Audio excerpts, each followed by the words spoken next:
તે પછી પિતાએ પુત્ર શ્રીહરિને સ્વસંપ્રદાયને અનુસારે સામાન્ય વૈષ્ણવી દીક્ષા તેમની પ્રાર્થનાને આધીન થઈને આપી. વૈષ્ણવી દીક્ષા ભગવાનને ધારણ કરાવી દીધી, બરાબર. અને હસ્તાક્ષર કૃષ્ણ મંત્ર આપ્યો. હસ્તાક્ષર મંત્ર જે આપણે મારા શ્રી આપ્યો છે ને, એ હસ્તાક્ષર મંત્ર આપી દીધો ભગવાનને. તથા 3 અક્ષરનો બીજો મંત્ર આપ્યો. આ મંત્ર વિશેષ ગુરુ મુખથી જાણવાના છે, માટે અહીં કયા નથી, બરાબર. તે પછી દીક્ષાના અંગમાં અહિંસાથી સદધર્મનો પણ ઉપદેશ વિનયશાળી શ્રી હરિને આપ્યો. દીક્ષા આપી એના અંગરૂપે શું? અહિંસાથી સદધર્મો, એટલે અહિંસા, બ્રહ્મચર્ય, સત્ય, આ બધા કેવા મોટા મોટા ધર્મ છે. અને બીજા ઘણા અનેક ધર્મો જે છે એ ધર્મનું પાલન કરવા માટે ભગવાનને એમ કે કોણે ધર્મદેવે ઉપદેશ આપ્યો.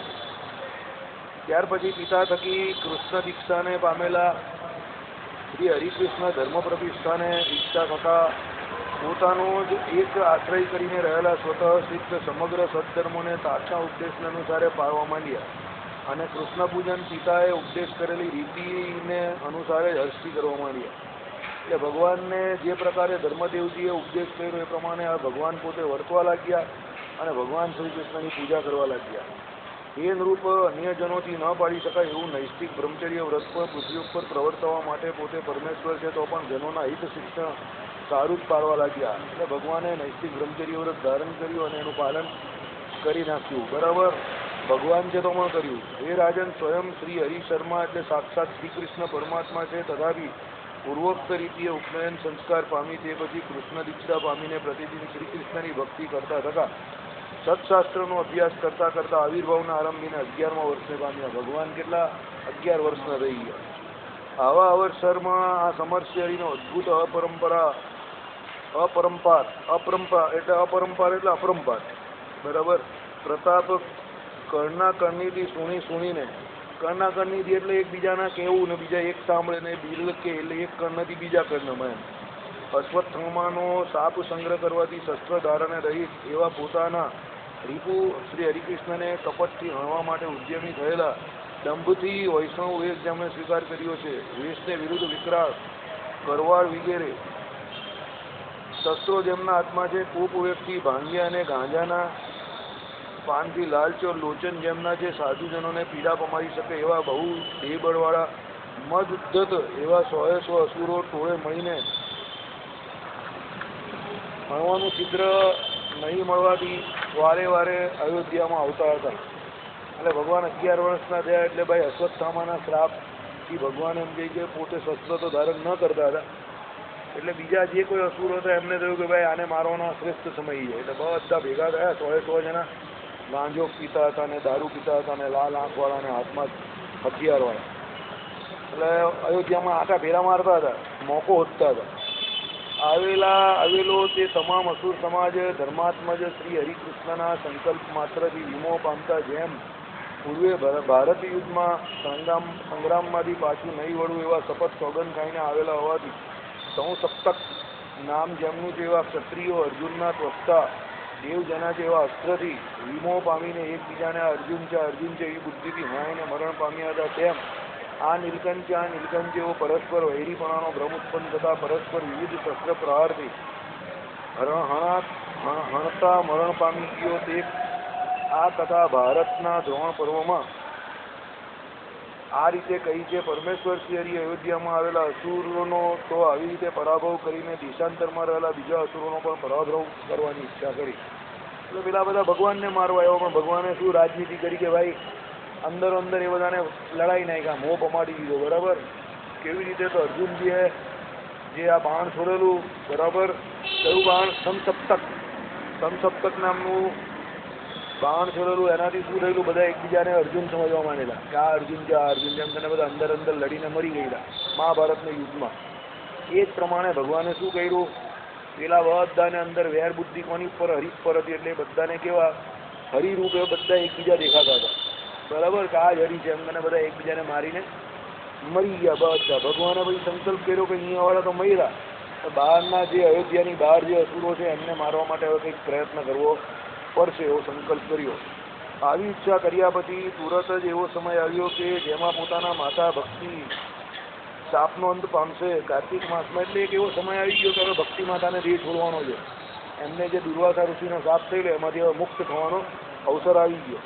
કાર્તિક માસમાં કૃચ્છાદી વ્રતાચરણમાં તત્પર થયેલા માટે જે શરીર જેમનું અતિકૃષ્ટ થઈ ગયું છે એવા ભક્તિને વ્રતપાલનના પરિશ્રમથી કાર્તિક માસના શુક્લ પક્ષની અષ્ટમીએ મધ્યરાત્રિએ રોગરાજ જ્વર આવી ગયો. બરાબર, રોગરાજ જ્વર એટલે શું? તાવ આવવાનો. બરાબર, એટલે તાવ કોને? ભક્તિ માતાને ચડી ગયો, જેથી તેમના અખિલ અવયવો અતિશય શિથિલ થઈ ગયા. ઠંડુ પડી ગયું શરીર, એકદમ શિથિલ થઈ ગયું. તાવ આવે એટલે પછી શું? શરીર એકદમ પેલું શિથિલ થયું એટલે કંઈ કાર્ય કરવા માટે એ ના થાય, એટલે એવું થઈ જાય. ઠંડુ થાય એટલે ટેમ્પરેચરથી ઠંડુ ના પડે, કામ કરવામાં સક્ષમ નહીં થાય. તાવ આવે એટલે પેલા આપણે અશક્તિ જેવું નહીં થઈ જાય. આપણે પેલો એમ થાય કે પડી જ રહીએ હવે. બરાબર, આમ તો પડી રહેવાનું પણ ન ગમે, પણ કંઈ કરી નહીં શકે એટલે પેલો જબરજસ્તી પડી રહે એવી હાલત છે. લેબરોય થઈ જાય એકદમ. બરાબર, ચાલો. એ સમયમાં રામ પ્રતાપ વગેરે તથા બીજા પણ બંધુજનો કુશળ વૈદ્યોને પોતાના ઘેર બોલાવીને યથાબુદ્ધિ તાવ ઉતારવાની ચિકિત્સા કરવા લાગ્યા. વૈદ્યો વગેરે તાવ ઉતારવાના બહુ ઉત્તમ ઉપાયો કરતા પણ ભક્તિને જ્વરની વ્યથા નિવૃત્ત થઈ જ નહીં. તે પછી ભગવાન શ્રી હરિકૃષ્ણ નવમી તિથિની રાત્રિએ માતા ભક્તિને સુબોધ દેવા લાગ્યા. ડોક્ટરોને બોલાવ્યા, આપણી ભાષામાં વૈદ્યોને બોલાવ્યા ભાઈ ભક્તિ માતાનો તાવ ઉતારવા માટે, પણ કંઈ ઉતરો પુતરો નહીં. એટલે પછી ભગવાન જાતે નવમી તિથિએ ભક્તિ માતાને ઉપદેશ આપવા આવ્યા. પોતાના સ્વરૂપનું બધું જ્ઞાન આપશે. શ્રી હરિકૃષ્ણ અંતકાળ નજીકમાં જાણીને તેમની સેવા સજતા તકા તેમની પાસે બેસીને સ્વેચ્છાથી નિશ્રેયસના સાધનભૂત સ્વવિજ્ઞાન આપવા માટે માતા પ્રતિ આ પ્રકારે બોલ્યા. સ્વવિજ્ઞાન એટલે શું? પોતાનું વિજ્ઞાન. એટલે ભગવાન પોતે ભગવાન છે એમ બતાવવા માટે આવી ગયા. બરાબર, સેવા કરતા હતા ભગવાનને ભક્તિ માતાના નિશ્રેયસ માટે. એટલે ભાઈ ભક્તિ માતાના મોક્ષ માટે જે સાધન છે તો શું સાધન? સ્વવિજ્ઞાન. એટલે આ પ્રમાણે બોલે, હે માતા, આ અંત અવસરમાં અવશ્ય અવધારણ કરવા યોગ્ય સશાસ્ત્ર સંમત હિતકર મારું વચન તમે સાંભળો. કર્મ પરતંત્ર પ્રાણીથી જન્મ મરણ ઉલ્લંઘન થઈ શકાતું નથી. જન્મેલાનું મૃત્યુ ધ્રુવ અવર્જનીય છે જ, માટે ઔષધથી કે વૈદ્યથી શું થાય? જનન મરણ રૂપ સંસારમાં દુઃખ સિવાય બીજું કાંઈ પણ નથી. કેવળ દુઃખ જ દુઃખ છે. સર્વ કોઈને આ સંસ્કૃતિ સંકટનું મૂળ તો મારી વિષ્ણુની માયા જ છે. પોતાના સ્વરૂપનું જ્ઞાન આપી દીધું કે ભાઈ આ જન્મ મરણ જે વળગેલું છે દરેક જીવને વળગેલું જ છે, અને જેનો જન્મ થયો મરવાનો જ છે. કેવું છે? ધ્રુવ છે. ધ્રુવ એટલે નિશ્ચિત છે, એમાં કોઈ મનને મળે નહીં. અને આ સંસારમાં દુઃખ ને કેવળ દુઃખ જ છે. પણ એ તો લોકો અહીંયા કેમ ભગવાનની માયા કરીને પ્રેરાઈને અહીંયા મસ્તીથી જીવે છે, બાકી સંસારમાં સુખ જેવું કંઈ છે નહીં. આવી દુરંતર દુઃખ દેનારી દેવી માયાની બરોબર નિવૃત્તિ તો બીજો કોઈ ઉપાયથી થતી નથી. ભગવાન મહાત્મય જ્ઞાનથી અતિ તીવ્રપણાને પામેલી કૃષ્ણ ભક્તિથી તો નિવૃત્તિ થાય. એ ભક્તિ તો સ્વધર્મ જ્ઞાન વૈરાગ્યથી સાધનોના સમાચરણથી મન સુસ્થિર થતા સિદ્ધ થાય. એટલે આ માયા કેવી રીતે તરાય? આ દુઃખ જે દેનારી દેવી માયા છે એનો કેવી રીતે નિવૃત્તિ થાય? તો ભગવાનના મહાત્મય જ્ઞાન સહિત વૈરાગ્ય સહિત એકાંતિક ભક્તિ કરે ત્યારે એની નિવૃત્તિ થાય. બરાબર, ચક્રની માફક અનુવર્તતા જરા જન્મ મરણાદિ. જરા એટલે વૃદ્ધાવસ્થા, જન્મ એટલે જન્મ અને મરણ એટલે મરણ. તમામ આપદાઓના મૂળભૂત માયા છે. તેના તરણનો ઉપાય આ જ મેં તમને કહ્યો એ સમીચીન સર્વોત્તમ છે એમ જ મને જણાય છે. સાંખ્યશાસ્ત્ર, યોગશાસ્ત્ર, પંચરાત્ર શાસ્ત્ર વગેરે સત્શાસ્ત્રનું પણ આ જ અર્થ પ્રતિપાદન કરે છે. સત્શાસ્ત્રોના તાત્પર્યને જાણનારા નારદ દાદી મહર્ષિઓ પણ હું કહું છું એ પ્રકારે કહે છે. એટલે બધા શાસ્ત્રનો સાર શું છે કે માયાને તરવી. એ માયાને ક્યારે તરાય? તો મહાત્મા જ્ઞાન સહિત ભગવાનની ભક્તિ કરે તો માયા તરાય. બાકી બીજું કોઈ સાધન આ લોકને વિશે દેખાતું નથી. અને દરેક શાસ્ત્રમાં પણ આ જ વાત કરેલી છે. અને નારદ આદિ જે મોટા મોટા ઋષિઓ પણ એ જ પ્રકારે કહે છે. સુરત ઋષિ કહે છે એ નરૂપ પરમ પ્રેમાસ્પદ પોતાના પુત્રનું પૂર્વોક્ત પ્રકારનું વચનામૃત આદરપૂર્વક શ્રવણ કરતા જનનીના મનમાં શ્રીહરિની ઈચ્છાથી તત્કાર પૂર્વની આ મારા તનય સાક્ષાત શ્રી કૃષ્ણ ભગવાન જેવી સ્મૃતિ થયા છે. ભગવાને યાદ કરાવ્યું એટલે એમને યાદ આવ્યું કે આ મારા છોકરા જે દીકરા છે તે સાક્ષાત કોણ છે? શ્રી કૃષ્ણ ભગવાન છે. ત્યાર પછી અનિવેશધારી સૂત શ્રી હરિને આ શ્રી કૃષ્ણ નારાયણ જેવો દ્રઢ નિશ્ચય કરીને મનમાં અત્યંત આનંદ પામીને ભગવાન વિનાના તમામ વસ્તુઓમાં તીવ્ર વૈરાગ્ય પામીને પર્યકમાંથી ઉઠીને બે હાથ જોડી પ્રણામ કરીને પુત્ર શ્રી હરિકૃષ્ણના શરણને પામીને પુત્રની પાસે જ બેસીને સંસારમાંથી મુક્તિ મેળવવાની મનીષાથી આત્યંતિક નિશ્રેયસનો ઉપાય પ્રથમ સંક્ષેપમાં સાંભળ્યો છે તો પણ ફરીથી વિસ્તારપૂર્વક જાણવા માટે પૂછવા લાગ્યા. ખબર પડી ગઈ કે આ બેઠેલા જે સાક્ષાત ભગવાન છે, એટલે ભગવાનની સામે ગયા અને ભગવાનને જેમ કે પૂછ્યું. પહેલાં ભગવાને કહ્યું છે કે ભાઈ મારી માયા કરવી હોય તો મહાત્મા જ્ઞાન સહિત કોની મારી ભક્તિ કરવી પડે, પણ એ તો એક વાક્યમાં કહ્યું. પણ હવે એનો અવબોધ એટલે કેવો વિસ્તારથી જાણવા માટે કે ભાઈ તમે આને વિસ્તારથી જણાવો, એના માટે ભક્તિ માતાએ શું કર્યું? સીધા ભક્તિ માતા ભગવાન શ્રી હરિની શરણમાં ગયા અને એમને કહ્યું કે ભાઈ તમે તમારી આ માયા કેવી રીતે તરાય, નિશ્રેયસ એટલે મોક્ષ કેવી રીતે થાય, સંસાર સાગરમાંથી કેવી રીતે બહાર નીકળાય, એનો માર્ગ અમને બતાવો.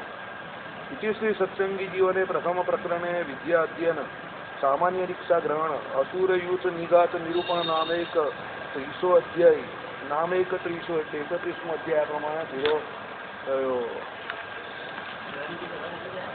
શું વાત કરો, એવું છે?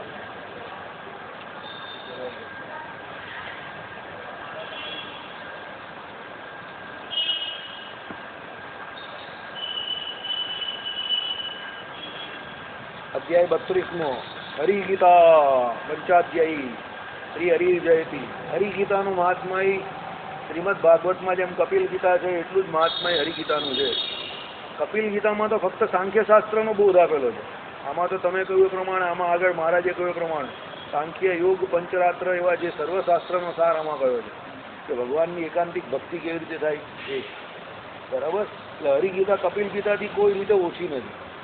બરાબર? ચાલો, આ ગીતા જેમણે નૂરું નાટ્ય કર્યું છે એવા શ્રી હરિએ સ્વજનનીના અતિ ઉગ્ર ભવ દાવાનળના તીવ્રતાપને સમાવવા માટે ગાન કરેલી છે. એટલે ભગવાને શું માતા ભક્તિ માતાને આ લોકમાંથી પરલોકમાં નિશ્રેયસ આપવા માટે, એટલે આ લોકમાં જે ભવ દાવાનળ એટલે શું જન્મ મરણમાંથી મુક્ત કરાવવા માટે આ ગીતા ભગવાને જાતે ગાઈ છે. આ હરિગીતાને શ્રદ્ધાપૂર્વક હૃદયમાં ધારણ કરે તો ધર્મતમ તનય ભગવાન શ્રી હરિમાં કલ્યાણકારીની દૃઢ ભક્તિ સત્કાર આપે છે. અને હૃદયમાં ધારો એટલે જે હરિગીતા અહીંયા ચાલે, તમે એને રોજ ઘરે હૃદયમાં ધારો તો ભગવાન પ્રત્યે તમને ભક્તિ ઉદય થાય. ધારવી પડે, શ્રવણ મનન અધિ શું નિધિધ્યાસ ને સાક્ષાત્કાર.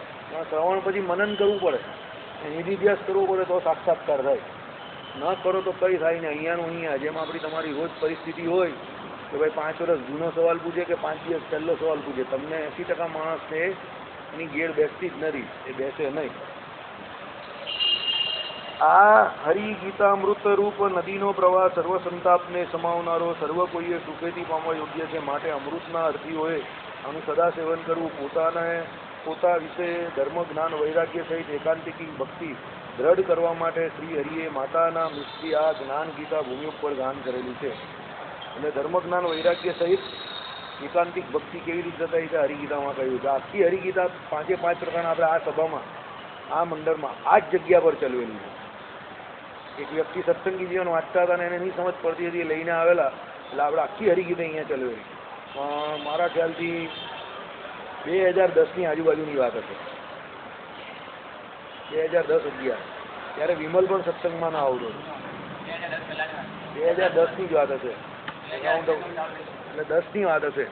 આને પેલા કમલભાઈ લઈને આવેલા એ ઘરે, ત્યારે સત્સંગી જીવનના 5 પ્રકરણ વાંચતા હતા, એ લઈને આવેલા. એટલે આપણે 5 પ્રકરણ અહીંયા ચલવેલા. સુરત ઋષિ કહે છે, એ પ્રતાપસિંહ ભૂપતે અદ્રોહ, અનસૂયા, મૈત્રી, કરુણા, સુશીલતા આદિ સર્વ સંતોના સદગુણોને સંપન્ન એવા પ્રેમવતી એટલે ભગવાનના માતાજી, પુત્રરૂપ ભગવાનમાં ગાઢ પ્રેમ હોવાથી સાતક સંજ્ઞાવાળા અથવા પતિમાં પ્રેમ પ્રકર્ષ પૈકીને સ્વસુરે પ્રેમવતી નામથી બોલાવેલા, માતા જગતના અનુગ્રહ અર્થે અવતરેલા સાક્ષાત નારાયણ પોતાના પુત્ર શ્રી હરિ પ્રત્યે પૂછવાના અર્થો પૂછવા માટે બોલ્યા. બધા લક્ષણ કયા? અદ્રોહ એટલે જીવ પ્રાણી માત્રનો કોઈ દિવસ મન કર્મ વચનથી દ્રોહ કરવો નહીં, એ અદ્રોહ. અનસૂયા એટલે અસૂયાએ રહિત, બરાબર, એટલે કોઈ પણ પ્રકારની ઈર્ષ્યા અસૂયાએ રહિત. મૈત્રી દરેક જીવનું શું? મૈત્રી એટલે સારું ઈચ્છનારા, બરાબર. કરુણા એટલે દરેક જીવ પ્રત્યે કેવું? દયા માત્રનો ભાવ રાખનારા, પર દુઃખ સહન ન થવું, એ કરુણા છે. સુશીલતા એકદમ સ્વભાવે કરીને સુશીલ, સારા શીલવાળા. એવા સર્વ સંતોના ગુણ કોનામાં હતા? ભક્તિ માતામાં હતા. જો પાત્રતા હોય તો જ ભગવાન એમને કહે. યાદ રાખજો, પાત્ર જોઈને જ ભગવાને હરિગીતામાં ભક્તિ માતાને ઉપદેશીને કેમ કહી છે કે એમનામાં એ પાત્રતા જોઈ ભગવાન એટલે કહી છે, બરાબર. પ્રેમવતી કહે છે તમો માયાથી મોહ પમાડતા થકા પુત્ર ભાવથી પ્રગટ્યા છો, પણ તમો હાલમાં મારા એટલે મુમુક્ષુએ સમાશ્રય કરવા યોગ્ય સકળ સંકટને સંહારનારા, સર્વ પાપને હરનારા, સર્વ કલ્યાણ ગુણે સંપન્ન સાક્ષાત નારાયણ છો એમ બરાબર ઓળખ્યામાં આવ્યા છો. આવા શ્રી હરિ આપને હું નમસ્કાર કરું. પુત્ર ભાવ મટી ગયો, હવે ભગવાનપણાનો ભાવ આવી ગયો કોને? ભક્તિ માતાને. એટલે એમણે શું કહ્યું? તમો માયાથી મોહ પમાડતા થકા પુત્ર ભાવથી પ્રગટ્યા છો, કે ભાઈ માયા એવી છે કે તમે ભગવાન છો તો પણ પુત્ર ભાવે આવ્યા, તો અમે તમને પુત્ર જ માનીએ છીએ, ભગવાન માનતા જ નથી, ભૂલી જઈએ છીએ, બરાબર.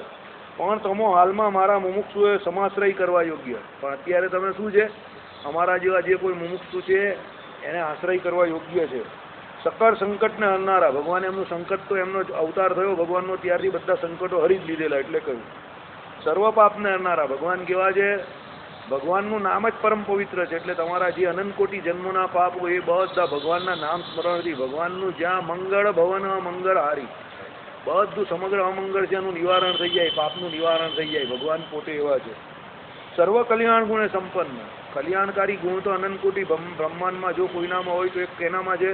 પરમાત્મામાં જ છે. અને એ પરમાત્માનું જે ધ્યાન ભજન ઉપાસના કરતા હોય એ પરમાત્માના સંતમાં પણ પરમાત્માએ કરીને, પરમાત્માની ઉપાસનાએ કરીને જે સદગુણ આવે, બાકી કોઈનામાં આ જગતને વિશે સદગુણ ડાયરેક્ટ ઓટોમેટિક હોતા નથી. એ તો પૂર્વે કે અત્યારે એ ભગવાનની ઉપાસના કરી હોય તો જેની ઉપાસના કરે, જેને સેવે એના ગુણ એનામાં આવે. મમ સાયુજ્ય, મહારાજે કહ્યું ને એ પ્રમાણે અમારા સાયુજ્યને પામે છે, એટલે અમારા જેવા ગુણભાવને પામે છે. પ્રથમના 43મા વચનામૃતની ટીકા, બરાબર. એટલે મુક્ત અવસ્થામાં જ્યારે જીવ જાય છે, ત્યારે અક્ષરધામમાં જાય ત્યારે ભગવાનના શું સાયુજ્યને પામે, એટલે ભગવાનના દરેક જે કલ્યાણકારી ગુણ હોય તે બધા ગુણો એ મુક્ત અવસ્થામાં કોનામાં આવી જાય? એ ભગવત ભક્તમાં આવી જાય. અહીંયા પણ ઘણા બધા એ ગુણો એને આવે છે. માયાનું આવરણ હોવાથી અહીંયા શું છે કે અમુક ગુણો એવા હોય કે એને ઢાંકીને રહેલા હોય એની અંદર, બરાબર. પણ પછી જ્યારે એ ભગવાનના ધામમાં જાય ત્યારે બધા ગુણ, એના સમગ્ર ગુણો કેવા ફટાક દઈને આમ ફૂટી જાય, બહાર આવી જાય, આવિર્ભાવ પામી જાય. હોય જ છે ભગવાનના અંદર, જીવની અંદર રહેલા ભગવાન કેવું એ બધા ગુણોને ભગવાનની ઉપાસના કરવાથી પાછા આવિર્ભાવ કરે. પણ જો ભગવાનની ઉપાસના ના કરે તો પુનરપી જન્મમ પુનરપી મરણમ, બરાબર. શંકરાચાર્યએ કહ્યું એ પ્રમાણે વારંવાર આ જગતના ફેરા મારતો જ જાય અને એનામાં કોઈ ગુણ દેખાય નહીં. તમે બધા ગામમાં બધા લોકો જે આમ તેમ આટા મારતા હોય ને એમ આટા માર્યા હશે બોલો. ચાલો, સાક્ષાત નારાયણ ભગવાન છો, ભગવાનને સાક્ષાત નારાયણ કહેવાય. નર વત્તા અયન, સત્સંગી જીવનમાં જેની વ્યાખ્યા આવી ગઈ. સમગ્ર જે જીવ માત્રનો સમૂહ છે એના આશ્રયદાતા કોણ છે? એ પરમાત્મા છે. એટલે નર વત્તા અયન, નર એટલે શું? સમગ્ર જીવ પ્રાણી માત્ર, એ બધાના અયન એટલે આશ્રયદાતા. એની અંદર અંતર્યામી પણ રહીને એમને શું એના સર્વ કર્મનું ફળ આપનારા છે, એટલે ભગવાનને નારાયણ કહેવાય, બરાબર. બીજો નારાયણનો અર્થ પેલો પણ છે, ગર્ભોદક જનની અંદર અયન કરનારા એ ભગવાન જે છે ને, નર નામના ભગવાન પેલા શું ગર્ભોદક જનની અંદર અયન કરીને બેઠા છે શાંતિથી આમ કરીને, એટલે એને નારાયણ કહેવાય. ચાલો, ઘણા બધા અર્થ છે વિસ્તાર ભયથી, અને અમારી યાદ શક્તિ ઓછી હોવાથી બધા અર્થ જાણતા નથી. નારાયણ શબ્દનો અર્થ તમારે પ્રોપર જાણવું, એના જેટલા અર્થ થાય તે. તો વિષ્ણુ નામ સહસ્ત્ર હરજીવનદાસ શાસ્ત્રીજીએ જે ટીકા કરી છે એમાંથી જાણી લેજો દરેક શબ્દના કેટલા અર્થ થાય છે. બહુ વિસ્તારથી અમને જણાવેલું છે અને મજા આવે એવું છે. રોજ 5 નામ વાંચવાના, યાદ રહી એ પ્રમાણે, તો તમને આનંદ થશે, મજા આવશે. આખું વાંચી જશો તો કંઈ યાદ નહીં રહીને કંઈ મજા નહીં આવે. રોજ 5 નામ વાંચવાના, સમજીને વાંચવાના. જેટલું યાદ રહે એટલું યાદ રાખવાનું. આમાં સહેજે સહેજે ધીમે ધીમે યાદ રહેશે. આ હું તમને મારો પોતાનો અનુભવ કહું. મને આ જેટલું પણ તમને એમ થાય કે વાસુદેવભાઈની યાદશક્તિ બહુ જોરદાર છે, બધું યાદ રહી છે. હું કોઈ દિવસ મારી જિંદગીમાં કોઈ વસ્તુ યાદ રાખવાનો પ્રયત્ન કરતો જ નથી. આ તમને મોઢા પર કહી દઉં, કારણ કે એટલી બધી મારામાં મહેનત કરવાની કેપેસિટી જ નથી, બરાબર. મહેનતનું નામ આવે, મહેનતનો એમ આવે એટલે વાસુદેવનો વી એનાથી જુદો પડી જાય.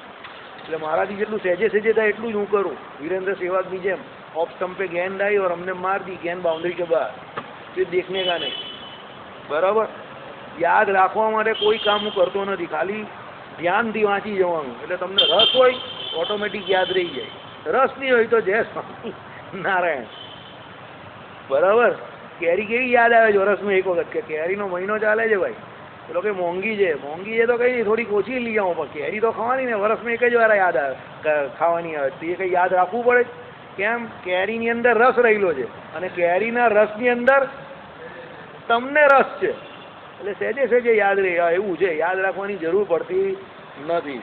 ચાલો, પ્રેમવતીએ આ પ્રમાણે કહ્યું, એમ બરોબર ઓળખ્યામાં આવ્યા છો. હવે ભગવાનને બરાબર ઓળખ્યા એ વાત કરીએ. એમને સ્તુતિ કરેલી છે કે ભાઈ નારાયણ તત્વ તમે છો, એ તમને હવે અમે ઓળખ્યા બરાબર. અત્યાર સુધી તો પુત્ર માનતા હતા, તો હવે તમે નારાયણ છો, એકો નારાયણ બ્રહ્મ.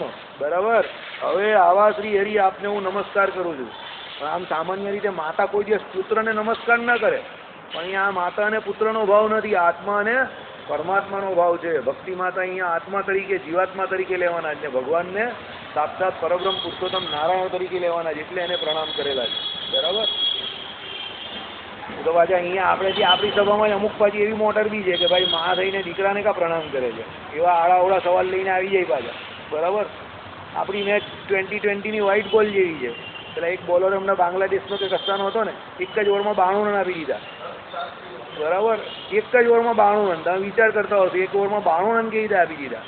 એમ્પાયર જોડે એનો ઝઘડો થયો કઈ વ્હાઇટ બોલ બાબતમાં, એ 15-20 વ્હાઇટ નાખી દીધા, 15-20 નો બોલ નાખી દીધા એના કેપ્ટનને કહીને, એક ઓવરમાં મેચ પૂરી કરી નાખી. ચાલો જાઓ, તમારે જીતાડવા જ નથી ને, તો આપણે જીતવું જ નથી. એક ઓવરમાં 92 રન. બરાબર. એટલે તમે કંઈ એવા સવાલ નહીં કરતા એક ઓવરમાં 92 રન, એનો કોઈ જવાબ જ ના હોય. ચાલો. હે અરે મારા સંસ્કૃતિના મૂળભૂત, જો ભક્તિ માતા છે, ભગવાનના માતા છે, પણ તો પણ નિખાલસતા જો, ગ્રાસરૂટ કેટલા જમીનના શબ્દ બોલે છે. ને આપણે તો જરા કંઈક આમ વિનમ્ર ભાવથી કોઈના પ્રત્યે જરા નીચું બોલવાનું આવે એટલે તો આપણે માથાના વાળ ઊભા થઈ જાય. કાનની અંદર કોઈએ પેલું એ નાખેલું હોય ને તેલ ગરમ ગરમ, એવું આમ લાગે કદાચ કોઈ કંઈ નીચું શબ્દ આપણે બોલ્યો હોય કે આપણે કોઈ બીજાને બોલવાનો આવે તો. ભગવાનના માતા થયેલા છે તો પણ કેવા શબ્દો વાપરે છે, સાંભળો. આનું નામ નિખાલસતા કહેવાય, આનું નામ સાધુપણું કહેવાય, અને આ જ મોક્ષનો સૌથી મોટો અધિકારી છે. બાકી જે એમ કરતો હોય ને, હે મને કહી છે, મને ઓળખે છે, એ કહે એનો મોક્ષ નહીં થાય.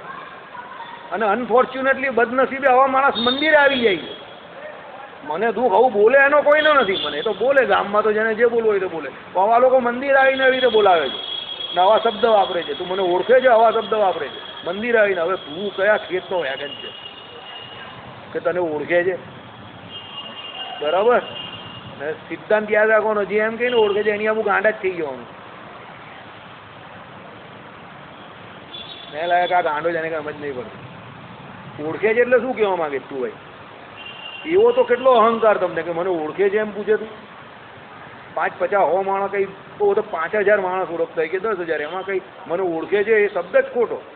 ભગવત ભક્તએ તો ભાઈ એની ઓળખાણ પણ આપવાની. મુક્તાનંદ સ્વામી પોતાની ઓળખાણ આપતા હતા કોઈ જગ્યા પર, તો શું કહેતા હતા સાંભળું કોઈ દિવસ બરોડાની સભામાં ને એમાં, કે ભાઈ હું ભગવાન શ્રી સ્વામિનારાયણનો મામૂલી નાનો સરખો સંત છું, મારા જેવા અને મારાથી સમર્થ 500 પરમહંસ ત્યાં બેઠેલા છે વડતાલમાં કે ગધામાં જ્યાં હોય ત્યારે એ સમય. એમ આવી રીતે પોતાની વાત કરતા હતા.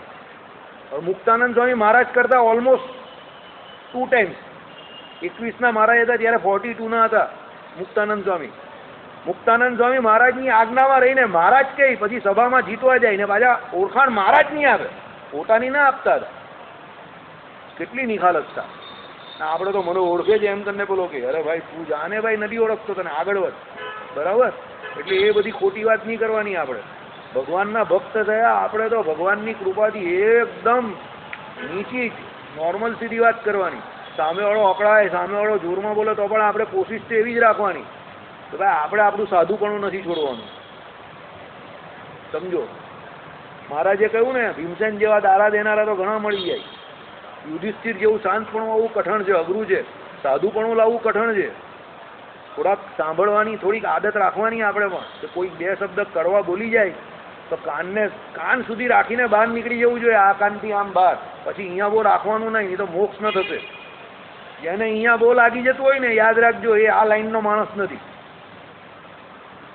બહુ બધી વાત કોઈ કંઈ બોલતું હોય ને અહીંયા લાગી જતું હોય ને હરિભક્ત ખાસ કરીને, એની આ લાઈન નથી. ચોખ્ખા શબ્દોમાં કહી દઉં તમને.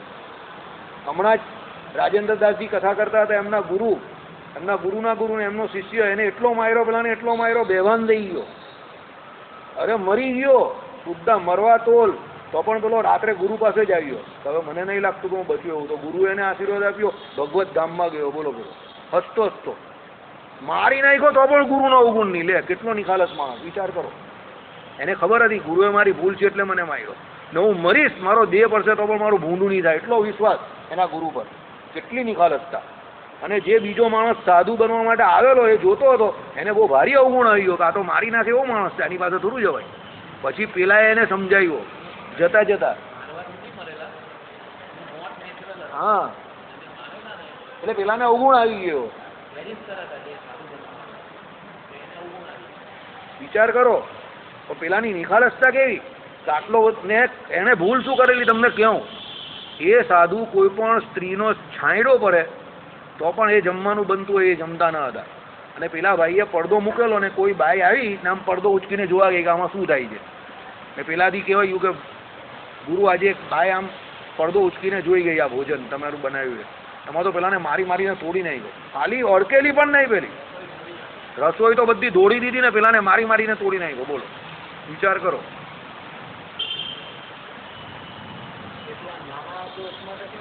હા, કર્યું ને, તો પણ કર્યું એને. એમાં એનો પેલાને મુક્ત કરી નાખ્યો. એની પરીક્ષા લીધી પેલાની ને પેલાને તો પણ પેલો છોડીને ગયો નહીં. એના ગુરુએ જ એને પાછો ધામમાં પણ મોકલો. એટલા સમર્થ હતા. હવે એટલો સમર્થ માણસ એવી રીતે થોડો કોઈને મારે, સમજો.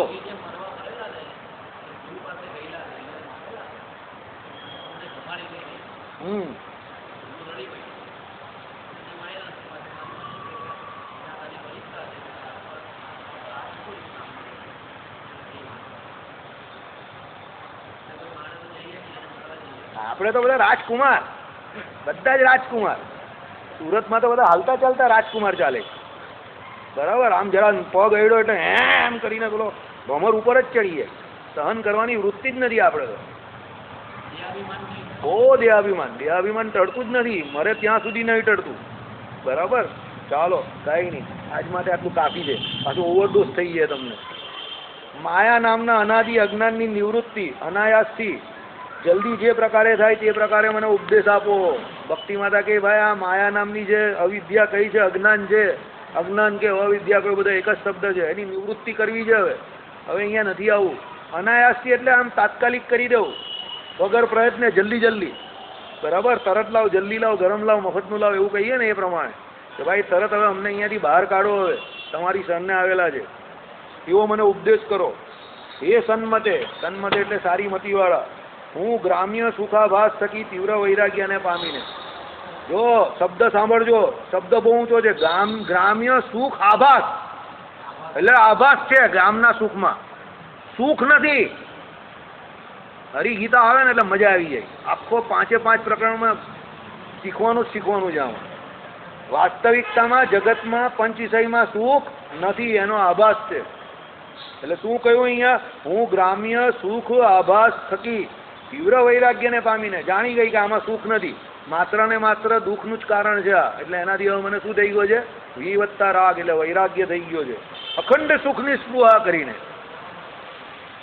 ગ્રામ્ય સુખ કેવું છે?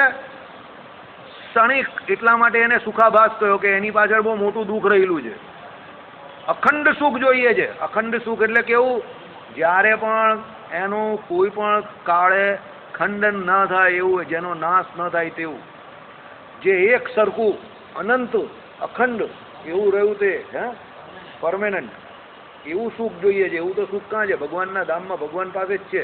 બીજું કોઈ એવું સુખ આ જગતમાં તો છે નહીં.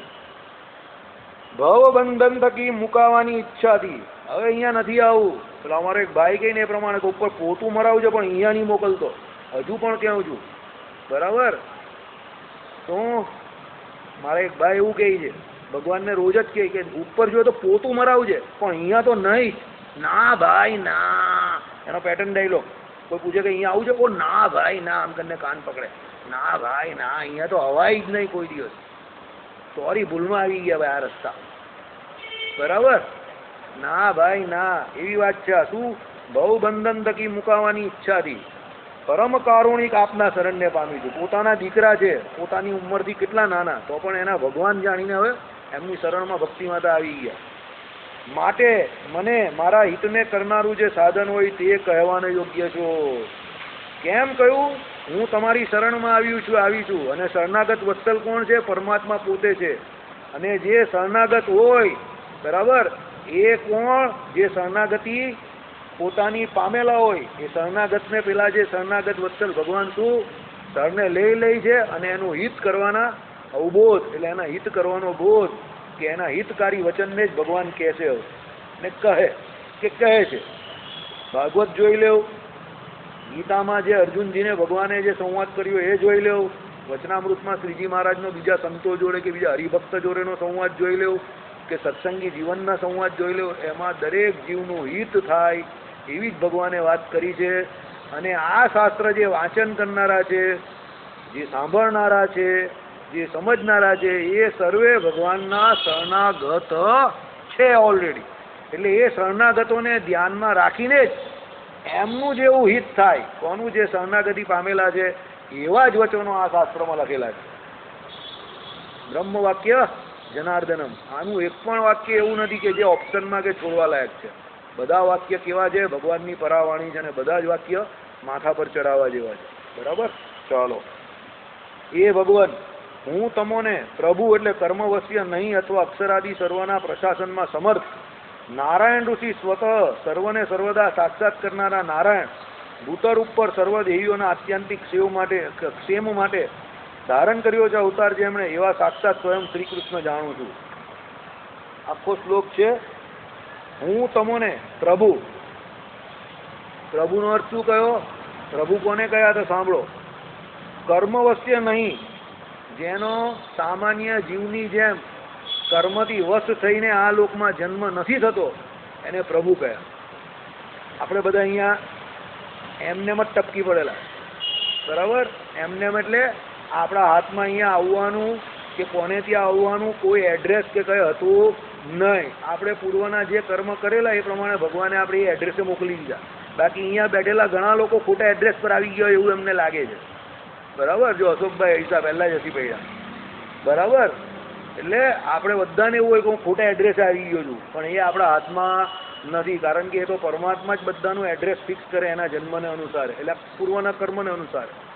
ભગવાનને આ પ્રમાણે કોઈ પણ ઉક્તિ આ ઉપર જે આવી તે લાગતી નથી.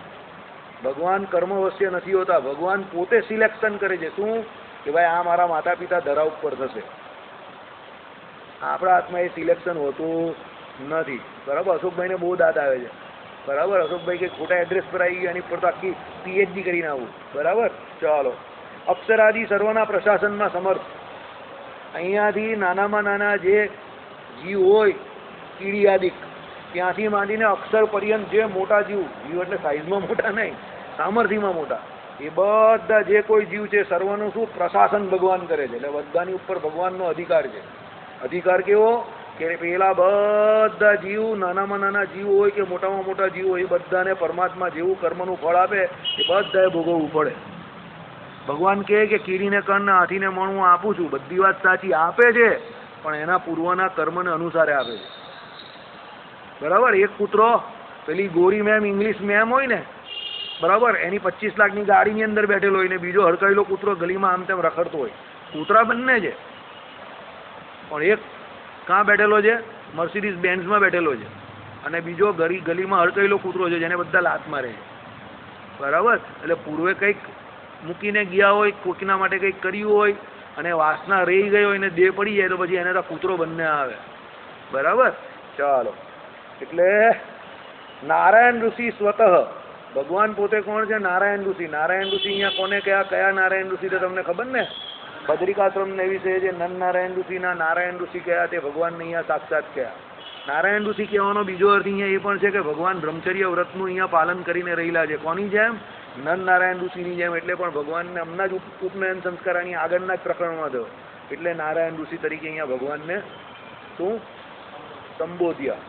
બરાબર? સર્વને સર્વદા સાક્ષાત કરનારા નારાયણ. બરાબર? સર્વને સર્વદા સાક્ષાત કરનારા નારાયણ, સાક્ષાત્કાર કરનારા નારાયણ. એટલે જે જીવ છે એ દરેક જીવને ભગવાન કેવા એક કાલા વિછિન્ન જુએ છે. બધાનો ભગવાનને સાક્ષાત્કાર છે. જો બહુ ઊંચી વાત છે. ભગવાન આપણા બધાનો સાક્ષાત્કાર કરે છે એક કાળ અવિચ્છિન્ન. ભગવાન જેની પર કૃપા કરે એને ભગવાનનો સાક્ષાત્કાર કરે. સમજ્યા કે નહીં સમજ્યા? નહીં સમજ્યા, હું સમજાવું પાછું. ભગવાન આપણા બધાનો એક કાળા વિચિન્ન એક જ કાળે બધા જીવ અનંત કોટી બ્રહ્માંડ છે, બધાને ભગવાન આમ કરીને જોઈ રહેલા છે હથેળીમાં જળના બિંદુની જેમ. એટલે ભગવાન કેવા છે? દરેક જીવના સાક્ષાત્કારી છે, કારણ કે દરેક જીવની અંદર સાક્ષીપણે પરમાત્મા રહેલા છે.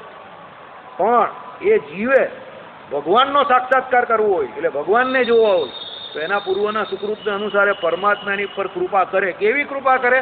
કે આ જીવ મને ઓળખે, ત્યારે એ જીવને પરમાત્માનો સાક્ષાત્કાર થાય. બાકી પરમાત્માની ઈચ્છા વગર પરમાત્માનો સાક્ષાત્કાર કોઈ જીવને થતો નથી. ભૂતળ ઉપર સર્વદેહીઓના આત્યંતિક સેમ માટે ધારણ કર્યો છે અવતાર જેમને. એટલે આ જમીન ઉપર, આ પૃથ્વી ઉપર સર્વદેહીઓ એટલે જેટલા કોઈ દેહ ધારણ કરેલા છે બધાનું આત્યંતિક સેમ એટલે શું? એનું કલ્યાણ કરવા માટે ભગવાન એ અવતાર ધારણ કરે છે.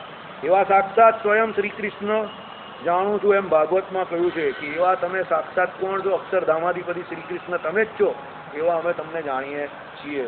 તમને બધાને અહીંયા હવે હું પ્રાર્થના કરું છું તો બની શકે તો હમણાં જ્યાં સુધી હરિગીતા ચાલે ત્યાં સુધી રોજ અહીંયા રેગ્યુલર આવજો, બરાબર? કદાચ હું રેગ્યુલર આવી શકું કે ના આવી શકું, પણ હું પાછો ત્યાંથી જ ચાલુ કરા, જ્યાંથી ચાલુ થશે ત્યાંથી જ. હરિગીતા આખી સાંભળવી બહુ જરૂરી છે. આમાં આવ્યું એ પ્રમાણે ભગવાનને વિશે ભક્તિ ઉદય કરવી હોય તો હરિગીતા સાંભળવા જેવી છે. આમાં એકાંતિક ભક્તિ કેવી રીતે થાય એ બધું આવશે. સત્સંગી જીવનનું જો કોઈ હાર્ટ કહેવાય ને તો હરિગીતા છે. શ્રીપતિમ શ્રીધરમ સર્વદેવ